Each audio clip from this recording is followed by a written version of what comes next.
Hello everyone, welcome to my YouTube channel. So आज हम पढ़ेंगे about the disaster management authority. So ये हमारा पढ़ना इसलिए इम्पॉर्टेंट है कि जोशीमठ, अभी जो जोशीमठ है जो उत्तराखंड चमोली डिस्ट्रिक्ट में है, so one of the pilgrimage site of the Hindu cultures. तो यहाँ पे क्या है, इसकी जो ज़मीन है वो सिंक होते जा रही है, ठीक है। तो ये इसीलिए इम्पॉर्टेंट आता है डिज़ास्टर मैनेजमेंट अथॉरिटी।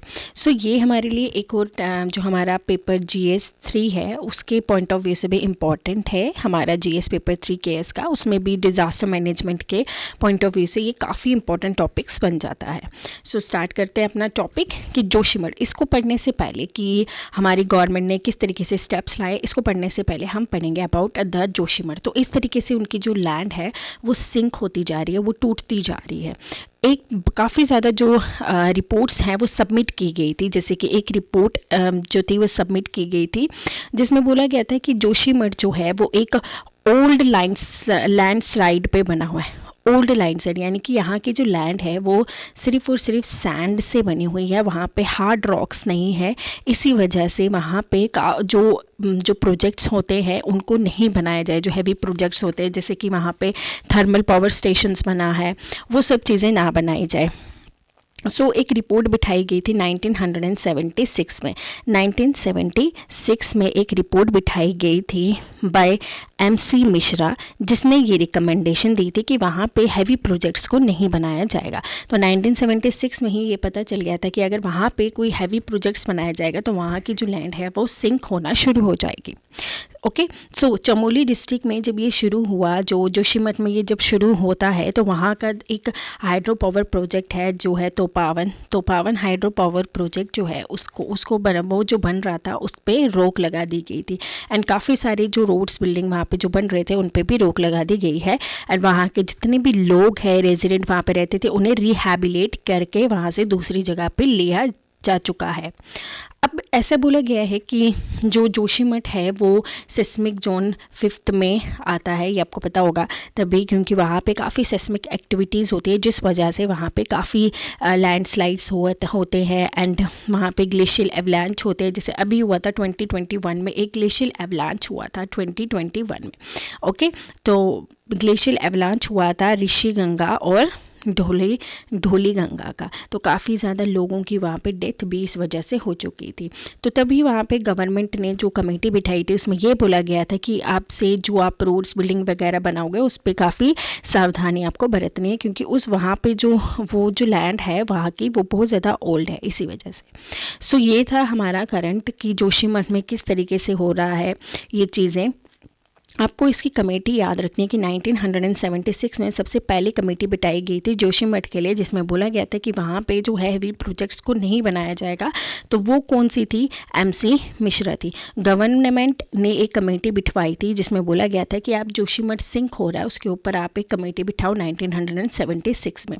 अब MC मिश्रा की किसने जो है इसमें इस कमेटी में कौन कौन और इंक्लूडेड थे, उसमें इंडियन आर्मी भी इंक्लूडेड थी, प्लस वहाँ पे BRO भी इंक्लूडेड था, प्लस वहाँ पे श्री केदारनाथ और बद्रीनाथ टेम्पल की कमेटी भी वहाँ पे ऐड ऑन थी। एंड देन वहाँ पे जो लोकल एडमिनिस्ट्रेशन था वो भी ऐड था। ओके, इन कमेटीज़ ने एक्सप्लेन किया था कि जोशीमठ सिंक इसलिए हो रहा है बिकॉज ये जो है एंशियंट लैंड साइड पे ही बना हुआ है, एंशियंट लैंड साइड जोन है, इसी वजह से इसकी ज़मीन जो है वो सिंक हो रही है। तो काफ़ी सारे गवर्नमेंट ने ये बोला कि अब जितने भी जो हैवी प्रोजेक्ट्स हैं उनको यहाँ पे ना बनाया जाए। अब पढ़ते हैं अपना डिज़ास्टर मैनेजमेंट अथॉरिटी। अब डिज़ास्टर मैनेजमेंट अथॉरिटी क्या होता है?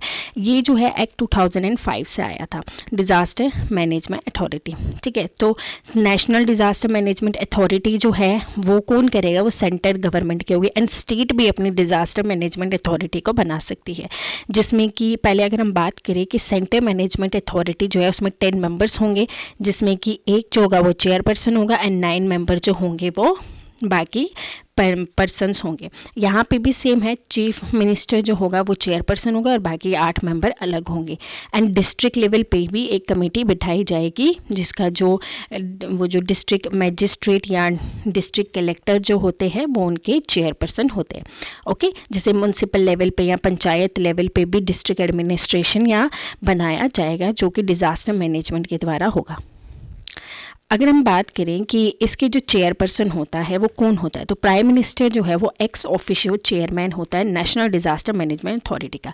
सी देखो, ये जो है ना, ये आपकी प्रीलिम्स के पॉइंट ऑफ व्यू से भी इम्पॉर्टेंट है, क्योंकि आपसे पूछा जाएगा कि प्राइम मिनिस्टर जो है इनमें से किसका एक्स ऑफिशियो चेयरमैन हो सकता है, तो आपको पता होना चाहिए कि वो नेशनल डिजास्टर मैनेजमेंट अथॉरिटी का एक्स ऑफिशियो चेयरमैन होता है।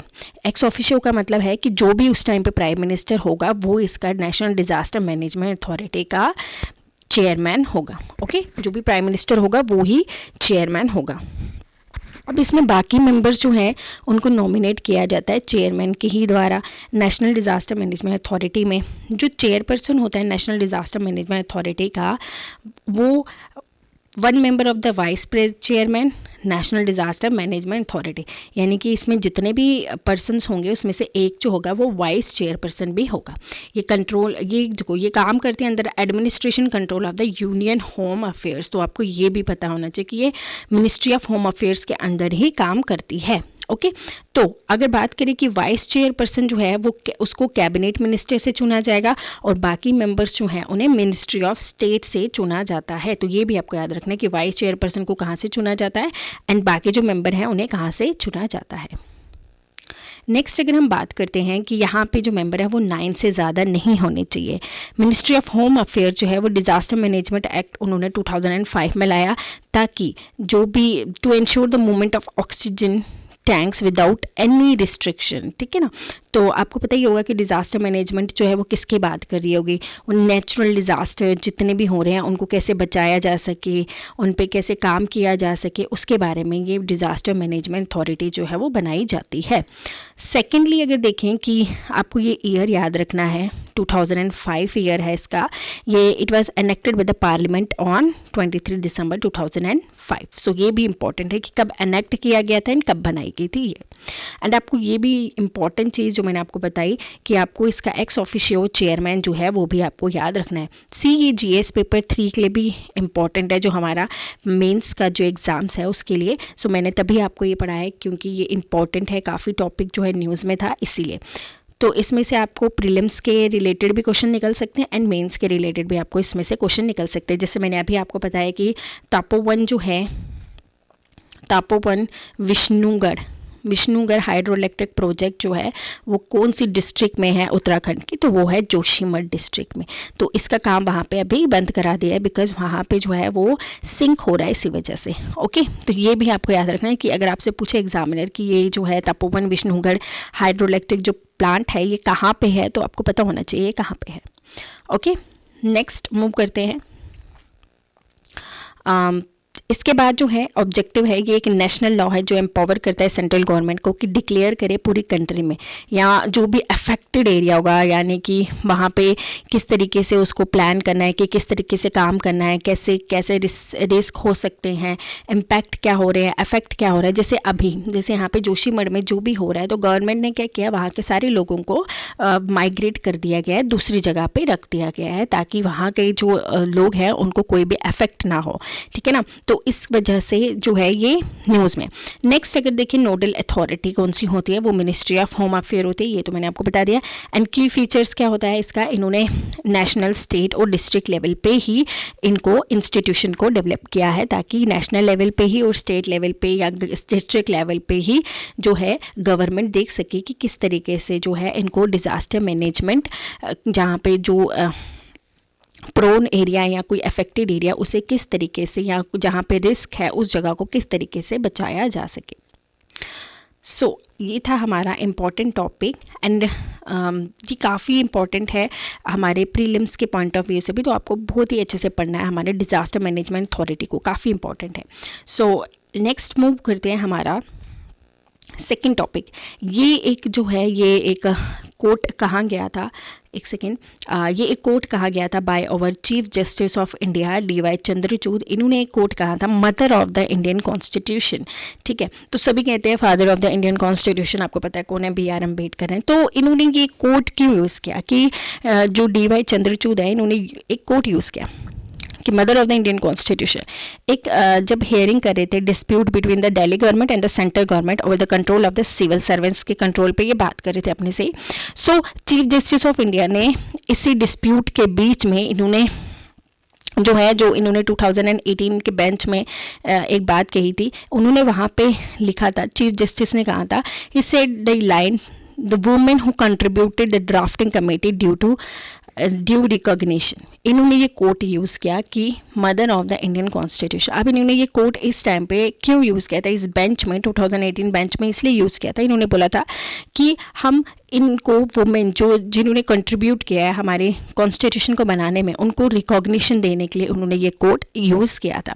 चीफ जस्टिस ऑफ इंडिया ने जो उनके सीनियर मोस्ट जजेस जैसे कि अभिषेक मनु सिंघवी थे, उन्होंने इस कोर्ट 2018 की जजमेंट इस कोर्ट को सुना था और उन्होंने कहा कि फाउंडिंग मेंबर इसके बारे में आज तक मैंने कभी भी नहीं सुना है। सॉलिसिटर जनरल ऑफ इंडिया से थे, उन्होंने भी कहा कि मैंने ये वर्ड जो है इस जजमेंट में पहली बार सुन रहा हूँ।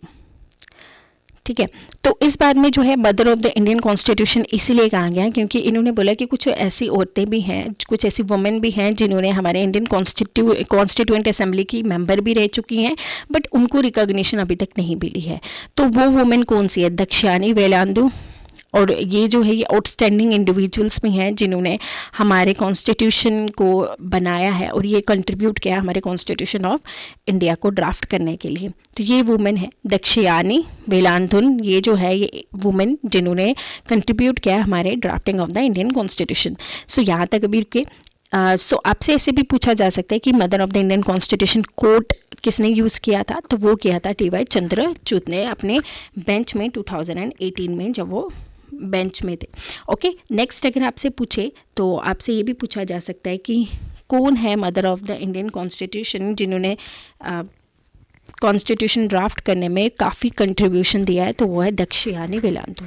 उसके बाद जो है दुर्गाबाई देशमुख भी हैं, इन्होंने भी कंट्रीब्यूशन दिया है in the making of the Indian constitution. तो इन्होंने बोला कि यहाँ पे काफ़ी सारी औरतें भी हैं जो they were fought for causes and not in consonance with not equally eminent husband were standing for. Okay, तो इन्होंने बोला जो काफ़ी सारी कंट्रीज़ हैं, सिंघवी ने कहा कि काफ़ी सारी जो कंट्रीज़ हैं वहाँ पे मदरलैंड बोला जाता है, एक्सेप्शंस कि कुछ कंट्रीज़ में जैसे जर्मनी वहाँ पे फादरलैंड बोला जाता है। तो अगर हम बात करते हैं दुर्गाबाई देशमुख की, हम बात करते हैं अगर दुर्गाबाई देशमुख की, वो एक इंडियन फ्रीडम फाइटर थी, लॉयर थी, सोशल वर्कर थी और एक पॉलिटिशियन थी। देखिए दुर्गाबाई देशमुख जो है इन्होंने काफ़ी कंट्रीब्यूशन दिया हमारे ड्राफ्टिंग में इंडियन कॉन्स्टिट्यूशन के लिए, तो आपको इनका नाम याद रखना है, दुर्गाबाई देशमुख का। ये मेंबर थी कॉन्स्टिट्यूएंट असेंबली की और प्लानिंग कमीशन की भी मेंबर थी। अर्ली एज में दुर्गाबाई ने इंडियन पॉलिटिक्स में ज्वाइन लिया और लेटर उन्होंने बालिका हिंदी पाठशाला में जो राजा मुंदरी में था, वहाँ पे इन्होंने हिंदी एजुकेशन देनी चाहिए लड़कियों को, उसके लिए भी सपोर्ट किया। उसके बाद जो है she fail to get elected in the parliament 1952। उसके बाद लेटर नॉमिनेट की जाती है प्लानिंग कमीशन के लिए। दुर्गा भाई को पद्म विभूषण भी मिला है, आपको ये भी याद रखना है। एंड कुछ इंपॉर्टेंट वर्क्स हैं जो इन्होंने किए हैं, जैसे कि आंध्रा महिला सभा इन्होंने 1938 में बनाई, काउंसिल फॉर सोशल डेवलपमेंट किया इन्होंने। एंड दुर्गाबाई देशमुख हॉस्पिटल है 1962 में बना था, वेंकटेश्वर कॉलेज न्यू दिल्ली में यहीं पे बना था। ठीक है, नेक्स्ट अगर देखें आंध्रा एजुकेशनल सोसाइटी, तो आंध्रा एजुकेशनल सोसाइटी 1948 में बनाई गई थी बाय दुर्गाबाई देशमुख ताकि सर्व कर सके educational needs of Telugu children residing in Delhi. तो आपको ये भी याद रखना है कि आंध्रा जो एजुकेशन सोसाइटी है वो किसने बनाई थी? तो वो दुर्गाबाई देशमुख ने बनाई थी 1948 में, ताकि तेलुगु जो बच्चे आते हैं दिल्ली में वो उनकी एजुकेशनल नीड्स को बचा सकें या उनको पढ़ा सकें। सो ये इंपॉर्टेंट था अबाउट दुर्गाबाई देशमुख, जो कि हमारी one of the drafting committee की मेंबर थी वुमेन। सेकेंडली अगर हम देखें, ये है दक्षयानी जो थे वो लोअर कास्ट पुलियाया फैमिली से बिलोंग करते थे। इनको हायर एजुकेशन दिया गया। फर्स्ट वुमेन शेड्यूल कास्ट थी जिन्होंने ग्रेजुएट किया। लेटर 1948 में she nominated as a Cochin legislative assembly में इनको नॉमिनेट किया गया था। वेलाधुना जो है वो इलेक्ट की गई कॉन्स्टिट्यूएंट असेंबली की मद्रास कॉन्स्टिट्यूएंसी से। सो एट द एज ऑफ 34 ये पहली यंगेस्ट और ओनली दलित वुमेन मेंबर थी कॉन्स्टिट्यूएंट असेंबली की। तो आपको ये क्वेश्चन इस तरीके से भी पूछा जा सकता है कि कौन सी दलित वुमेन जो है मेंबर थी कॉन्स्टिट्यूएंट असेंबली की? तो आपको दक्षयानी का नाम याद होना चाहिए। सो ये जो थे ये हमारे कुछ इम्पोर्टेंट वुमेन थे जिनका काफ़ी ज़्यादा रोल रहा है हमारे Indian making of the Indian constitution में, इसीलिए mother of the Indian constitution इनको कहा जाता है, जो कि एक स्टेटमेंट कोट किया गया था by our chief justice of India DY Chandrachud. So आपको पता ही होगा कि अभी जो है हमारी रिपब्लिक डे आ रहा है 26 जनवरी को, जिसमें कि हमारे कॉन्स्टिट्यूशन मेकिंग हुआ था, इसी वजह से उसको सेलिब्रेट किया जाता है। तो DY चंद्रचूड़ ने भी हमारे इंडियन कॉन्स्टिट्यूशन की मदर के बारे में ही कोट किया गया है। सो ये इंपॉर्टेंट जजमेंट होता है इनका एंड इम्पॉर्टेंट कोट है, आपको याद होना चाहिए कि mother of the Indian constitution किसने कहा है। एंड सेकेंडली आपको ये भी पता होना चाहिए कि हमारे डिजास्टर मैनेजमेंट अथॉरिटी का क्या काम है एंड अबाउट जोशीमठ। ओके, सो ये थे इंपॉर्टेंट टॉपिक्स जो कि हमने आज कवर किए। ये हमारे करंट में काफ़ी न्यूज़ में थे, इसलिए मैंने सोचा कि पहले हम इसको करंट अफेयर को कवर कर लेते हैं ताकि आप सबको इसके बारे में पता हो सके। सो आज के लिए इतना ही, मिलते हैं नेक्स्ट वीडियो में जिसमें हम कवर करेंगे MCQ series. So bye bye, thank you.